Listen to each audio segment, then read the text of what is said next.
Bismillahirrahmanirrahim. Assalamu alaikum student. You are welcome in my YouTube channel, and today we are discussing all about the Carnot engine. Student, if we have to talk about the Carnot engine is a paper engine. It's a theoretical engine, or you can say that it is an ideal engine. Student, if we have to talk about the efficiency of a Carnot engine is a more efficient engine, and it is an engine on which basis all other engines are devised. And if we have to talk about its efficiency, it's a more efficient because it is operating in an ideal reversible cycle between two heat reservoir at a different temperatures. Student, अगर हम लोग इसकी efficiency की बात करें तो ये more efficient engine है क्योंकि ये एक कंप्लीट परफेक्ट रिवर्सिबल साइकिल को फॉलो करता है जो कि दो रेजरवायर के दरमियान में जिनका टेम्परेचर डिफरेंट है, एक हॉट बॉडी होगा एक कोल्ड बॉडी होगा, उनके दरमियान में ये एक साइक्लिक ऑर्डर को फॉलो करता है, एक रिवर्सिबल साइकिल को फॉलो करते हुए ये जो है ना वर्क डन परफॉर्म करता है. इसको हम लोग इसको ऑपरेट करवाते हैं, आप समझ लें. तो ये मोर एफिशिएंट इंजन है स्टूडेंट, और बाकी तमाम इंजन इसी की बेस पे डिवाइस किए जाते हैं. इसमें हम लोग जो वर्किंग सब्सटेंस ले रहे हैं स्टूडेंट वो एक आइडियल गैस है. अगर हम लोग बात करें इसके स्टेप्स की तो मेरे पास इसके स्टेप्स यहाँ पे मैंने 4 स्टेप हैं आइडियल इंजन के, इस कार्नेट इंजन के.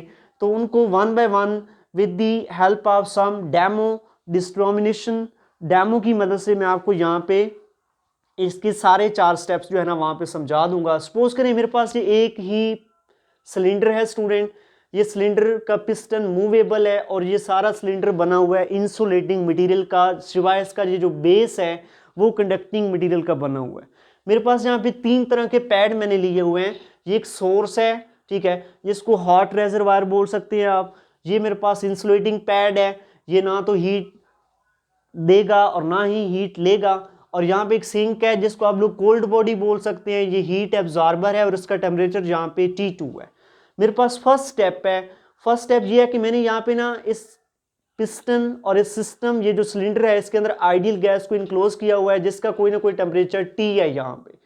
अब मैंने इसको उठाकर, जो मेरे पास फर्स्ट स्टेप है स्टूडेंट, मैंने इस सिलेंडर को उठाकर इस सोर्स ऑफ हीट के ऊपर प्लेस कर दिया. इसका पिस्टन मूवेबल है, फ्रिक्शनलेस पिस्टन है, इसके अंदर आइडियल गैस इनक्लोज है. जैसे मैं इसके ऊपर इसको रखूंगा सोर्स ऑफ हीट के ऊपर, सोर्स ऑफ हीट से ये सिस्टम जो है हीट को एब्जॉर्ब करेगा. लेट्स सपोज Q1 हीट जो है ना ट्रांसफर होगी from source of heat to this cylinder. ये सिलेंडर हीट एब्जॉर्ब करेगा, Q1 हीट इसने एब्जॉर्ब की. जब इसके अंदर गैस मॉलिक्यूल जो इनक्लोज है वो जो Q1 हीट एब्जॉर्ब करेंगे, डेफिनेटली इन गैस मॉलिक्यूल जब हीट एब्जॉर्ब करेंगे इनका average translational kinetic energy increase हो जाएगा. Average translational kinetic energy increase होगा तो इनका टेम्परेचर बढ़ेगा. टेम्परेचर इनका सपोज कर लें कितना हो गया, इनका जो टेम्परेचर है स्टूडेंट वो T1 है. T1 टेम्परेचर पे गैस ने यहाँ से हीट एब्जॉर्ब की है. टेम्परेचर इसका इस सिस्टम के अंदर जो गैस है वो T1 हो गया. जब T1 है, जब हीट एब्जॉर्ब की है तो प्रेशर भी बढ़ा है गैस मॉलिक्यूल का क्योंकि एवरेज ट्रांसलेशनल काइनेटिक एनर्जी बढ़ा है. जब प्रेशर बढ़ेगा तो पिस्टन मूवेबल है, गैस मॉलिक्यूल इस पिस्टन पे लगाएंगे फोर्स. जब गैस मॉलिक्यूल इस पिस्टन पे स्टूडेंट फोर्स लगाते हैं, F फोर्स सपोज कर ले एक्सर्ट करते हैं, तो ये पिस्टन चूंकि फ्रिक्शनलेस है, सपोज कर ले ये पिस्टन यहाँ से डिस्प्लेस होता हुआ ये कोई नई पोजीशन पे आ जाता है. ये पिस्टन यहाँ पे आ गया स्टूडेंट, ये पिस्टन यहाँ पे आया. देखिए due to the absorption of a heat, ठीक है, हीट एब्जॉर्ब करने के बाद गैस मॉलिक्यूल में जो है ना एवरेज ट्रांसलेशनल काइनेटिक एनर्जी बढ़ा है. एवरेज ट्रांसलेशनल काइनेटिक एनर्जी बढ़ा है तो हुआ क्या, यहाँ पे प्रेशर बढ़ा है. प्रेशर की वजह से पिस्टन पे फोर्स लगी है, पिस्टन ऊपर की जाने उठ गया, मीन सिस्टम एक्सपैंड हो रहा है. और सिस्टम एक्सपैंड हुआ तो प्रेशर, जब सिस्टम ऊपर गया तो वॉल्यूम बढ़ा. वॉल्यूम जब इसका इंक्रीज होगा तो प्रेशर डिक्रीज होगा, प्रेशर डिक्रीज होगा तो ऑटोमेटिकली टेम्परेचर भी डिक्रीज होगा. पहले टेम्परेचर कितना था, T1 था. जब टेम्परेचर डिक्रीज होगा तो फर्दर मोर हीट यहाँ से एब्जॉर्ब होगी, सिस्टम मजीद हीट एब्जॉर्ब करेगा. जब सिस्टम मजीद हीट एब्जॉर्ब करेगा तो जितना टेम्परेचर डिक्रीज हुआ था वो दोबारा से रिटेन कितना हो जाएगा, T1. और दोबारा से जब हीट एब्जॉर्ब किया सिस्टम ने तो पिस्टन पे फोर्स लगेगी, पिस्टन फिर से ऊपर की जानिब उठ जाएगा. पिस्टन ऊपर की जानिब जब उठ जाएगा तो दोबारा से क्या हुआ स्टूडेंट, दोबारा से वॉल्यूम में इंक्रीज आया, वॉल्यूम में जब यहाँ पे इंक्रीज आया तो प्रेशर में डिक्रीज, प्रेशर में डिक्रीज तो टेम्परेचर डिक्रीज, टेम्परेचर डिक्रीज हुआ तो सिस्टम ने मज़ीद हीट यहाँ से ड्रा कर ली। जब मज़ीद हीट जाएगी तो जितना टेम्परेचर डिक्रीज हुआ है वो फर्दर इंक्रीज होकर दोबारा से कितना बन जाएगा T1। फिर से सिस्टम ऊपर की जाने मूव करना शुरू कर देगा, फिर से टेम्परेचर डिक्रीज करेगा, टेम्परेचर डिक्रीज करेगा, हीट ऐड होगी, जितना डिक्रीज करेगा उतना इंक्रीज करके कितना हो जाएगा T1। जरा गौर से देखिए, फर्स्ट देखें सिस्टम एक्सपैंड हो रहा है, सिस्टम एक्सपैंड हो रहा है और टेम्परेचर कैसा रह रहा है, कांस्टेंट रह रहा है। और ऐसा प्रोसेस जिसमें सिस्टम का टेम्परेचर कांस्टेंट रहे और हीट का ट्रांसफर भी देखें स्टूडेंट हो रहा है। जैसे टेम्परेचर ड्रॉप होता है यहाँ से सोर्स से through the base of this cylinder heat यहाँ पे ऐड हो जाती है, मीन हीट का ट्रांसफर भी हो रहा है, टेम्परेचर भी कांस्टेंट है, तो यहाँ पे सिस्टम एक्सपैंड हो रहा है। You can say that this is the isothermal process. कौन सा आइसोथर्मल प्रोसेस है? सिस्टम एक्सपैंड हो रहा है, कंप्रेस हो रहा है, यस एक्सपैंड हो रहा है। You can say that there is a expansion, isothermal expansion. System isothermally expand होगा by absorbing the heat Q1 at temperature T1। तो फर्स्ट पास जो हमारे पास प्रोसेस है, जो स्टेप है कार्निट इंजन का, वो इसी से मुतल्लिक है। Gas is allowed to expand isothermally at a temperature T1। ये जो गैस है आइसोथर्मली एक्सपैंड होगी, ठीक है, at a temperature T1 by absorbing the heat Q1 from hot reservoir. Hot reservoir से हीट एब्जॉर्ब करते हुए Q1 हीट एब्जॉर्ब करेगा सिस्टम एट टेम्परेचर T1, क्या होगा, आइसोथर्मली एक्सपैंड होगा। The process is represented by the curve A B. अगर इसका हम लोग पीवी डायग्राम बनाएं उसके लिए हमारे पास जो कर्व आती है स्टूडेंट, ये पीवी डायग्राम में ये जो ए बी कर्व है ये आइसोथर्म कर्व है, क्योंकि आइसोथर्मल प्रोसेस है तो ये हमारे पास ए बी कर्व आएगी। सिस्टम ए से मूव करके बी पे आया तो ये देखें इसका स्लोप कम है, क्योंकि मैं आपको प्रीवियसली पढ़ा चुका हूँ इन आइसोथर्मल प्रोसेस कि आइसोथर्मल प्रोसेस में जो पीवी डायग्राम मिलता है उसका स्लोप कम होता है और इसको हम लोग आइसोथर्म का नाम देते हैं। सेकेंडली, सेकेंड स्टेप क्या होगा, मैं अब इस सिलेंडर को यहां से उठाकर इस इंसुलेटिंग पैड के ऊपर रख देता हूं। ये मेरे पास सेकेंड स्टेप है। यहाँ पे due to absorption of heat Q1 from the hot temperature high temperature reservoir, ठीक है, सिस्टम एक्सपैंड हो रहा है, मुसलसल एक्सपैंड हो रहा है, उसका टेम्परेचर डिक्रीज करता है, जितना डिक्रीज करता है हीट फर्दर Q1 ऐड होता है, हीट टेम्परेचर दोबारा से रिटेन हो जाता है और प्रेशर की वजह से पिस्टन ऊपर मूव करता है। जैसे ये सिस्टम एक्सपैंड हो रहा था स्टूडेंट, मैंने इसको यहाँ से पकड़ा है, उठा के रख दिया है इंसुलेटिंग पैड के ऊपर, ये स्टेप सेकंड हो गया। देखिए ये सिलेंडर सिस्टम सारा बना हुआ है इंसुलेटिंग मटेरियल का, मैं आपको पहले बता चुका हूँ। अब देखिए जब इंसुलेटिंग मटेरियल का बना हुआ है तो इसका बेस कंडक्टिंग है, जब बेस को इंसुलेटिंग पैड के ऊपर रख देंगे तो मीन इसका बेस भी कवर हो गया। अब इंसुलेटिंग पैड से ना तो हीट जा सकता है ना आ सकता है, मीन अब मुकम्मल तौर पे हीट का ट्रांसफर जो through the base at first step हो रहा था वो क्लोज हो गया। अब हुआ क्या, due to inertia student, due to inertial property of system, piston जो ऊपर मूव कर रहा था due to absorption of a heat at step 1 वो ऊपर ही मूव करेगा। सिस्टम का जो पिस्टन है due to inertial property of a system वो क्या करेगा, ऊपर ही शिफ्ट होगा, क्योंकि यहाँ पे पिस्टन ऊपर मूव कर रहा था due to absorption of heat. मैंने इसको सिलेंडर को उठाकर जब यहाँ पे रखा है due to inertial property of system, जो पिस्टन था वो वर्टिकली अपवर्ड मूव कर रहा था, तो इस केस में जब आप लोग उसको इंसुलेटिंग पैड के ऊपर रखेंगे तो उस वक्त भी ड्यू टू इनर्शिया ये पिस्टन रुकेगा नहीं बल्कि अपवर्ड मूव करेगा। जब पिस्टन अपवर्ड मूव करेगा, इंसुलेटिंग पैड के ऊपर रखा है, बेस इसका कवर हो गया, हीट का ट्रांसफर रुक गया है, सिस्टम पिस्टन ऊपर मूव कर रहा है, मीन एक्सपेंशन हो रहा है। हीट का ट्रांसफर नहीं है तो कैसा एक्सपेंशन है, एडियाबैटिक एक्सपेंशन है। यस, अगर एडियाबैटिक एक्सपेंशन है तो यहाँ पे पिस्टन का पहले टेम्परेचर कितना था सिलेंडर का T1, पिस्टन ऊपर मूव कर रहा है, सिस्टम एक्सपेंड हो रहा है, पिस्टन ऊपर मूव कर रहा है, तो देखिए वॉल्यूम में इंक्रीज आ रहा है। जब वॉल्यूम में इंक्रीज आएगा तो हमारे पास प्रेशर और volume according to Boyle's law inversely proportional नहीं है। जब volume system in adiabatically expand होगा, नीचे इंसुलेटिंग पैड है, हीट का ट्रांसफर नहीं है, सिस्टम एक्सपैंड हो रहा है, वॉल्यूम इंक्रीज होगा, प्रेशर डिक्रीज होगा, प्रेशर डिक्रीज होगा, average translational kinetic energy of gas molecule decrease होगा।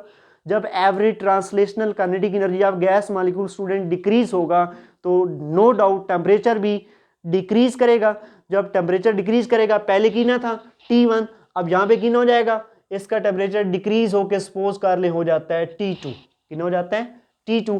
और यहाँ पे देखिए पिस्टन ऊपर मूव कर रहा था, हीट का ट्रांसफर नहीं है, मीन एक्सपेंशन हो रहा है, हीट का ट्रांसफर नहीं है, और जो सिस्टम ऊपर मूव करता है on the cost of its internal energy करता है, इसके टेम्परेचर में डिक्रीज आएगा, तो हीट का ट्रांसफर भी नहीं है, टेम्परेचर भी कांस्टेंट नहीं है, सिस्टम एक्सपेंड हो रहा है, तो कौन सा एक्सपेंशन है? यस, आइडियाबैटिक एक्सपेंशन है।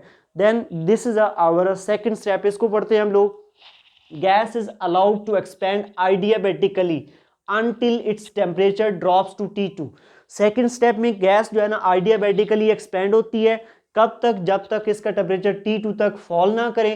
The process is represented by the curve BC। PV diagram में ये प्रोसेस जो है स्टूडेंट, इसको BC डायग्राम से हम लोग BC पॉइंट से रिप्रेजेंट करते हैं। देखिए चूंकि ये आइडियाबैटिक एक्सपेंशन है, आइडियाबैटिक प्रोसेस है, इसका स्लोप ज़्यादा होता है, तो ये देखिए स्लोप इसका ज़्यादा है, और ये जो इसका कर्व होगा इसको एडियाबैट बोलते हैं हम लोग। अगर हम लोग बात करें थर्ड स्टेप की, सेकंड स्टेप में इंसुलेटिंग पैड के ऊपर इसको रखा था, थर्ड स्टेप में इस सिलेंडर को उठाकर रख दें आप लोग, कहाँ पे? इस सिलेंडर को आप लोग उठाकर रख दें स्टूडेंट ये सिंक के ऊपर, इस सिस्टम को आप लोग उठाकर रख दें आप लोग, ये थर्ड स्टेप हो जाएगा। इंसुलेटिंग पैड से उठाकर इस सिलेंडर को, इसके अंदर आइडियल गैस इनक्लोज्ड है, ये सिंक के ऊपर रख दे। सिंक क्या है? कोल्ड बॉडी रेजर्वायर है, ये एब्जॉर्बर ऑफ हीट है, ठीक है। जितना हीट दे दें इसके टेम्परेचर में इंक्रीज नहीं आता, ये लोअर ही रहता है। जहां पे रखा, अब देखिए सिस्टम एक्सपेंड हुआ है until temperature T2, T2 temperature कम है, अब मजीद सिस्टम एक्सपेंड नहीं हो रहा। जब जहां पे रखा है देखिए, अब बेस है कंडक्टिंग और सिंक हीट को एब्जॉर्ब कर सकते हैं, हीट का ट्रांसफर होगा। अब क्या करेंगे? अब हम लोग इस पिस्टन को खुद से कंप्रेस करते हैं, इस पिस्टन को ऊपर से वर्क करके फोर्स लगा के आप इसे क्या करते हैं? कंप्रेस करते हैं। यस, जब आप इसे कंप्रेस करते हैं इस पिस्टन को, पिस्टन ऊपर किसी पोजीशन पे था, यहाँ पे आया, पिस्टन यहाँ पे आया, तो इसको कंप्रेस करके आप लोग जब यहाँ पे लाएंगे तो इसके वॉल्यूम में डिक्रीज आया, वॉल्यूम में डिक्रीज आया तो प्रेशर में इंक्रीज आया, प्रेशर में इंक्रीज आया तो टेम्परेचर में इंक्रीज आया, ठीक है। जब आप सिस्टम को कंप्रेस कर रहे हैं, वॉल्यूम सिस्टम का डिक्रीज हो रहा है तो प्रेशर इंक्रीज होगा अकॉर्डिंग टू बॉयज लॉ। अगर प्रेशर इंक्रीज होगा तो एवरेज ट्रांसलेशनल काइनेटिक एनर्जी बढ़ा, एवरेज ट्रांसलेशनल काइनेटिक एनर्जी बढ़ा सिस्टम का, तो टेम्परेचर बढ़ा, टेम्परेचर बढ़ा। पहले टेम्परेचर है कितना है सिस्टम का इस कंडीशन पे? T2 था, ठीक है। जब टेम्परेचर बढ़ा, कितना बढ़ा? सपोज कर लें डेल्टा T बढ़ा, टेम्परेचर हमारे पास डेल्टा T बढ़ा, T2 से डेल्टा T बढ़ा, लेकिन नीचे क्या है? सिंक है, एब्जॉर्बर ऑफ हीट है। जितना टेम्परेचर बढ़ा है वो हीट की फॉर्म में रिजेक्ट हो जाएगा, किसे? सिंक की तरफ। कितनी हीट की फॉर्म में? Q2 हीट की फॉर्म में स्टूडेंट वो सिंक की तरफ चला जाएगा, दोबारा से टेम्परेचर कितना हो जाएगा? T हो जाएगा। फिर से देखें, दोबारा से फिर से कंप्रेस किया इसे, अब ये पोजीशन आई कोई पिस्टन की, वॉल्यूम मजीद कम हुआ, प्रेशर इंक्रीज हुआ, प्रेशर इंक्रीज हुआ, टेम्परेचर इंक्रीज हुआ, टेम्परेचर इंक्रीज हुआ, तो मीन T2 से टेम्परेचर कुछ बढ़ा, जितना बढ़ा, नीचे क्या है? सिंक है। जितना टेम्परेचर बढ़ता है, क्योंकि पहले टेम्परेचर इसका भी T2 है, सिंक का भी T2 है, जितना बढ़ता है सिंक उसको एब्जॉर्ब कर लेगा, ठीक है। इसका टेम्परेचर T2 है, सिंक का टेम्परेचर T2 है, जितना बढ़ेगा सिंक एब्जॉर्ब कर लेगा, किस फॉर्म में? हीट की फॉर्म में। कितनी हीट रिजेक्ट होगी? Q2। तो देखिए जरा गौर से, हीट का ट्रांसफर हो रहा है, हम पिस्टन को कंप्रेस कर रहे हैं, सिस्टम का टेम्परेचर बढ़ रहा है, सिस्टम का टेम्परेचर जो बढ़ता है तो नीचे हमने सिंक रखा हुआ है, सिंक जितना टेम्परेचर बढ़ता है हीट की फॉर्म में उसको एब्जॉर्ब करके दोबारा से टेम्परेचर T2 कर देता है। इट मीन्स दैट हीट का ट्रांसफर भी हो रहा है, टेम्परेचर हर बार T2 रह रहा है। तो यहाँ पे कौन सा प्रोसेस है? आइसोथर्मल प्रोसेस है। लेकिन देखिए पिस्टन एक्सपेंड हो रहा है सिस्टम या कंप्रेस हो रहा है? यस, कंप्रेस हो रहा है, तो मीन ये कौन सा प्रोसेस होगा? आइसोथर्मल कंप्रेशन होगा। तो थर्ड स्टेप हमारा इसी से मुतल्लिक है, gas at this stage is compressed isothermally. तीसरे स्टेप में गैस को आइसोथर्मली कंप्रेस किया जाता है एट टेम्परेचर T2 टेम्परेचर पे, rejecting the heat Q2 the cold reservoir. Q2 heat reject करते हुए कोल्ड रेजर्वायर को, सिस्टम को आइसोथर्मली कंप्रेस किया जाता है and it's process is represented bye curve CD। और इस प्रोसेस को पीवी डायग्राम में CD से हम लोगों ने रिप्रेजेंट किया है, और ये हमारे पास ये आइसोथर्म बनेगी from C to D for this process. अगर हम लोग फोर्थ स्टेप की बात करें स्टूडेंट, अब इस सारे सिलेंडर को उठाकर जो है ना आप दोबारा से इंसुलेटिंग पैड के ऊपर रख दें। ये जो फोर्थ स्टेप होगा हमारे पास, फोर्थ स्टेप, इसको अब यहाँ से उठाकर इंसुलेटिंग पैड के ऊपर दोबारा रख दें। देखिए यहाँ पे भी सिस्टम एक बार आएगा, यहाँ पे भी एक बार, लेकिन इंसुलेटिंग पैड पे सिस्टम को 2 बार रखेंगे। जब सिस्टम यहाँ पे आ जाएगा, ठीक है, अब क्या करेंगे? इसका टेम्परेचर कितना है? T2 है, यहाँ पे T2 है क्योंकि टेम्परेचर कांस्टेंट रहा है, आइसोथर्मली कंप्रेशन हुआ है। देखें अब नीचे है इंसुलेटिंग पैड, बेस कवर हो गया, अब हीट का ट्रांसफर रुक जाएगा। हम क्या करते हैं, पिस्टन को फर्दर जो कंप्रेस कर रहे थे वो कंप्रेशन जारी रखते हैं, कंप्रेस करते हैं, पिस्टन नीचे मूव करता है। पिस्टन सपोज कर लें यहाँ पे आता है, जब पिस्टन यहाँ पे आता है तो वॉल्यूम में डिक्रीज, वॉल्यूम में डिक्रीज तो प्रेशर में इंक्रीज, प्रेशर में इंक्रीज तो टेम्परेचर इंक्रीज, टेम्परेचर बढ़ा कितना बढ़ा, T2 से कुछ बढ़ा, हीट का ट्रांसफर नहीं हुआ, टेम्परेचर बढ़ेगा। मजीद हम लोग सिस्टम को कंप्रेस करते हैं, हम सिस्टम को कंप्रेस करते रहते हैं, सिस्टम कंप्रेस होता है, volume decrease, pressure increase, pressure increase, temperature increase. हम सिस्टम को कब तक कंप्रेस करेंगे, हम सिस्टम को तब तक कंप्रेस करेंगे जब तक सिस्टम अपनी इनिशियल स्टेट में वापस नहीं चला जाता। इनिशियल कौन सी थी, टेम्परेचर T1 था। हम सिस्टम को कंप्रेस करते हैं, इसका टेम्परेचर बढ़कर T2 से कितना हो जाता है, इसका टेम्परेचर हो जाता है student T1। The system is a compressed adiabatically until its retain its initial state at a temperature T1। हम लोग इसको कंप्रेस करते हैं, वॉल्यूम डिक्रीज की वजह से प्रेशर इंक्रीज, प्रेशर इंक्रीज से टेम्परेचर इंक्रीज, टेम्परेचर बढ़ता है तो आगे हीट का ट्रांसफर नहीं है तो टेम्परेचर बढ़ जाएगा। और सिस्टम जो यहाँ पे है हीट का ट्रांसफर नहीं हो रहा, टेम्परेचर भी कांस्टेंट नहीं है। कैसा प्रोसेस है, आइडियाबैटिक है, कंप्रेशन है, एक्सपेंशन है, कंप्रेस हो रहा है सिस्टम तो कंप्रेशन है, तो फोर्थ स्टेप इसी से मुताल्लिक है। Finally is gas compressed adiabatically to restore its initial state at a temperature T1। Gas को आइडियाबैटिकली कंप्रेस करते हैं सिस्टम की इनिशियल स्टेट को रिस्टोर करने के लिए, किस टेम्परेचर पे, T1 पे। The process is represented by the curve DA। Process जो है वो DA कर्व से रिप्रेजेंट किया गया है। और ये हमारे पास आइडियाबैटिक कंप्रेशन था तो ये हमारे पास आइडियाबैट आ गया फ्रॉम D to A। जरा गौर से देखें स्टूडेंट, PV डायग्राम को हम A पॉइंट से चले थे, A से B आइसोथर्मल हमारे पास हुआ एक्सपेंशन, और B से आइसोथर्मल एडियाबैटिक एक्सपेंशन हुआ, और C से D हमारे पास आइसोथर्मल कंप्रेशन हुआ, और D से एडियाबैटिक कंप्रेशन हुआ। यहाँ पे अगर मैं लिख दूं तो यहाँ पे हमारे पास हुआ फर्स्ट में आइसोथर्मल एक्सपेंशन था, B to C था एडियाबैटिक एक्सपेंशन, और C से D हमारे पास क्या हुआ है, आइसोथर्मल कंप्रेशन हुआ है, और D से एडियाबैटिक कंप्रेशन हुआ है। और सिस्टम A पॉइंट से चला था, यहाँ से घूम के एक कंप्लीट साइकिल बनाते हुए A पे आया है। इट मीन्स दैट सिस्टम जो है कौन सा ऑर्डर फॉलो कर रहा है, ये हमारे पास हीट इंजन जो है, जो कॉरेंट इंजन है, ये परफेक्ट साइक्लिक ऑर्डर फॉलो कर रहा है, ये परफेक्ट रिवर्सिबल साइकिल को फॉलो कर रहा है। आप कह सकते हैं रिवर्सिबल साइकिल, जिस स्टेट से चला था उसी स्टेट पे वापस आ गया है, ये परफेक्ट रिवर्सिबल साइकिल को फॉलो कर रहे हैं। तो ये आइडियल इंजन में पॉसिबल होता है, अदरवाइज ये पॉसिबल नहीं होता। नेक्स्ट अगर हम लोग एफिशिएंसी निकालें, इसका वर्क निकालें, वो कैसे कैलकुलेट किया जा सकता है। Work for in the case of current engine can be calculated by calculating the area enclosed in this cycle.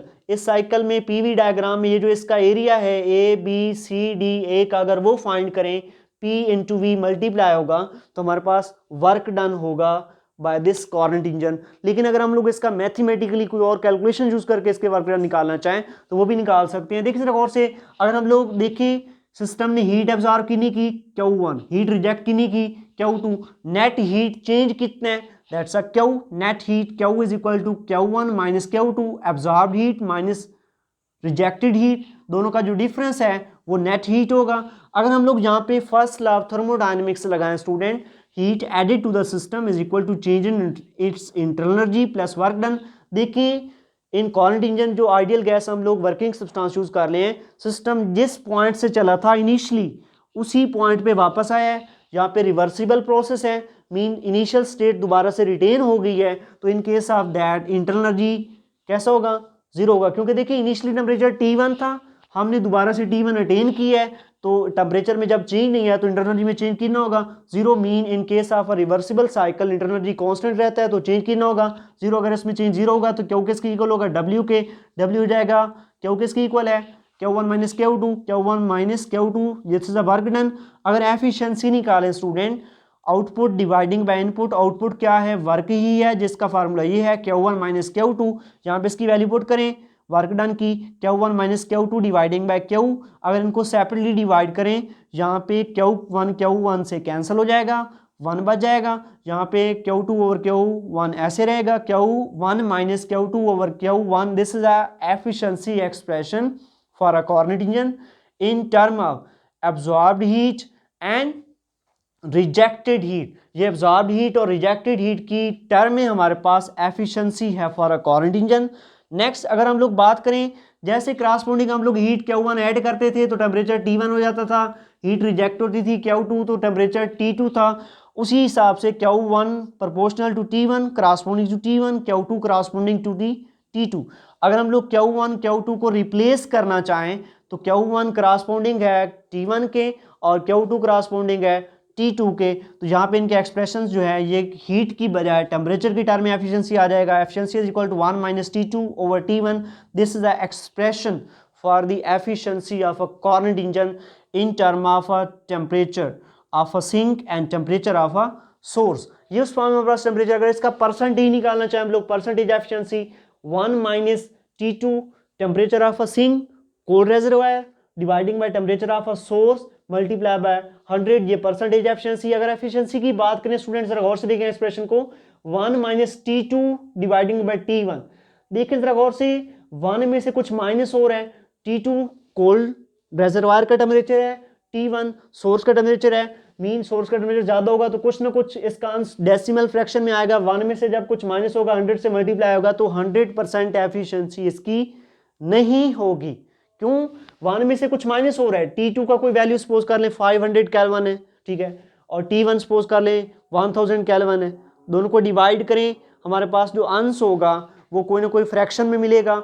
1 में से माइनस करेंगे, 100 से मल्टीप्लाई करेंगे तो एफिशिएंसी जो है ना स्टूडेंट वो 100 से लेस हो। हम लोग बात करें स्टूडेंट कि इसकी एफिशिएंसी को 100% या मैक्सिमम कैसे किया जा सकता है, क्योंकि इसकी जो एफिशिएंसी है लेस देन 100% होती है।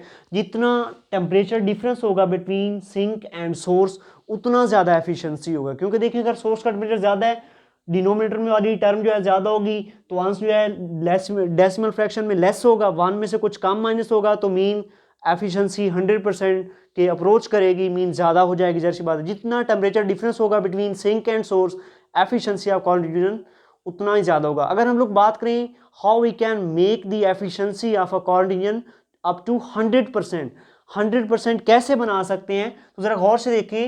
अगर इसकी एफिशिएंसी 100% बनाना चाहते हैं आप लोग, you have to take a T2 at a 0 Kelvin. आपके पास जो सिंक है student, cold temperature reservoir sink, वो 0 केल्विन करें। अगर वो 0 केल्विन करें तो परसेंटेज एफिशिएंसी जरा गौर से निकालें। परसेंटेज एफिशिएंसी जो है हमारे पास हो जाएगी 1 minus 0 over T1 multiply by 100। अगर यहाँ पे देखें परसेंटेज एफिशिएंसी हमारे पास आ जाएगा 1 माइनस 0 ओवर समथिंग 0 इंटू 100, तो एफिशिएंसी इसकी कितनी होगी? 100% होगी। कब हुई 100% एफिशिएंसी? अगर हम लोग सिंक का टेम्परेचर 0 केल्विन कर दें, but this is a impossible. We can not make a sink whose temperature is equal to the absolute zero, whose temperature is equal to the 0 Kelvin। ऐसा कोई आज तक सिंक डिवाइस किया ही नहीं जा सका, बनाया ही नहीं जा सका जिसका टेम्परेचर 0 Kelvin हो। अगर सिंक का टेम्परेचर 0 Kelvin नहीं हो सकता, it means that 100% efficiency of a Carnot engine भी नहीं हो सकती। देखिए ये एक आइडियल इंजन है, पेपर इंजन है, इसकी एफिशिएंसी भी 100% नहीं है, तो प्रैक्टिकल इंजन की एफिशिएंसी 100% होगी, ये ख्याली पुलाव ही हो सकता है। ऐसा कभी भी नहीं हो सकता कि एक आइडियल इंजन की एफिशिएंसी 100% हो। नेक्स्ट अगर हम लोग बात करें कॉर्नेट थ्योरम की स्टूडेंट, तो इसको देखें, no heat engine can be a more efficient than a Carnot engine.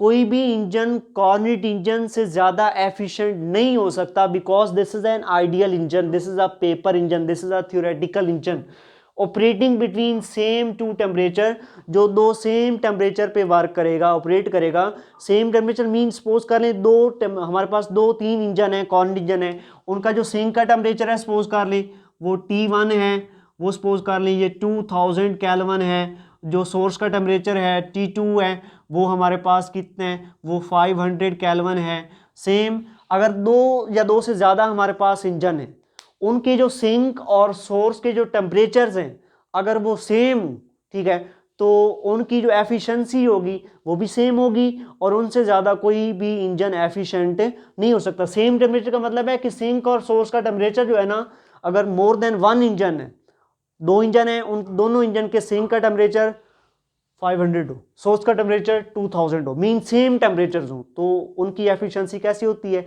Maximum. और यू कैन से दैट, इसको थोड़ा एडवांस फॉर्म में आप लोग डिफाइन कर सकते हैं, all Carnot engines operating between same two temperatures, तमाम कार्नेट इंजन जो सेम टेम्परेचर पे ऑपरेट कर रहे हैं, मीन उनके सिंक और सोर्स के टेम्परेचर्स कैसे हैं, कांस्टेंट है, एक जैसे हैं, हैव अ सेम एफिशिएंसीज, उनकी एफिशिएंसीज भी कैसी होंगी, सेम होगी, irrespective of nature of a working substance, independent of nature of working substance. आप लोग उन कार्नेट इंजन में आइडियल सब्सटेंस जो वर्किंग सब्सटेंस है वो कौन सी यूज कर रहे हैं, ठीक है, उसका कंस्ट्रक्शन कैसा है, ठीक है, इंसुलेटिंग मटेरियल का बना है कार्नेट इंजन जो है आपके पास, कंडक्टिंग मटेरियल का बना है, irrespective of a working substance nature, ठीक है। जरा गौर से देखिए, एफिशिएंसी का जो फार्मूला है स्टूडेंट, यहाँ पे देख लें या यहाँ पे देख लें, वो जस्ट डिपेंड कर रहा है temperature of sink and temperature of source, doesn't depending upon the nature of a working substance, doesn't depending upon the nature of a system, system कौन से मटेरियल का बना है, उसके अंदर कौन सा वर्किंग सब्सटेंस है, doesn't matter. The efficiency of a Carnot engine just depends upon the heat rejected by the system, heat absorbed by the system, or you can say that temperature of sink or temperature of source। ये Carnot theorem उसी से मतलब बता रहा है, the all Carnot engine operating between same temperatures have a same efficiency। तमाम Carnot engine जो same temperature पे ऑपरेट करेंगे उनका एफिशिएंसी सेम होगा, irrespective of nature of working substance, आप उसमें कौन सी वर्किंग सब्सटेंस डालते हैं, उसकी नेचर क्या है, डजंट मैटर। कार्नेट इंजन हमेशा डिपेंड करेगा heat absorb by the system और heat rejected by the system, और you can say that in term of temperature, temperature of a sink और temperature of a source. If it is the maximum difference between the temperature of a sink and temperature of source, there will be a maximum efficiency of a Carnot engine, and Carnot engine is a more efficient engine in the universe। इसके साथ ही अल्लाह हाफिज।